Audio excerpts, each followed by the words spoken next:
Madaling araw sa Lanao, wide shot ng lawa ng Lanao. Tahimik, unti-unting sumisikat ang buwan habang humahaplos ang malamig na hangin sa mga dahon ng niyog. Narrator, VO. Sa lupaing hinubog ng dugo, dangal at panalangin, dito nagsisimula ang bagong buwan. Isang bahay kubo sa gilid ng baryo, isang batang lalaki, si Amir, 17, tahimik na nagdarasal. Katabi niya ang kanyang ama, si Datu Salik, isang respetadong leader ng komunidad. Datu Salik, Amir, darating ang panahon na kailangan mong pumili. Hindi lahat ng digmaan ay may baril. Ang iba, nasa puso. Tumango si Amir, tila may mabigat na iniisip. Baryo sa umaga. Masiglang tanawin. Mga bata naglalaro, kababaihan nagluluto, mga lalaki nag-uusap.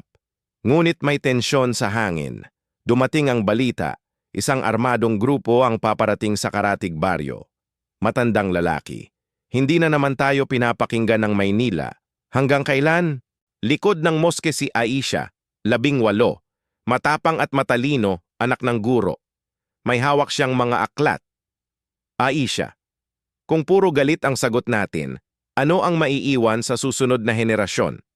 Amir, kung katahimikan lang, sino ang lalaban para sa atin? Nagkatitigan sila, magkaibang paniniwala, iisang sugat. Gabi, ilalim ng buwan ang buwan ay buo at maliwanag. Nagtipo ng mga lider ng baryo. Datu Salik, may 2 landas, 100 ng putok, 100 ng pag-asa. Tumayo si Amir, nanginginig ngunit matatag. Amir, kung may bagong buwan, dapat may bagong simula. Cliffhanger. Sa di kalayuan, isang armadong grupo ang nagmamasid sa baryo. Leader, mahina ngunit mabigat. Sa pagsikat ng araw, kikilos tayo, cut to black.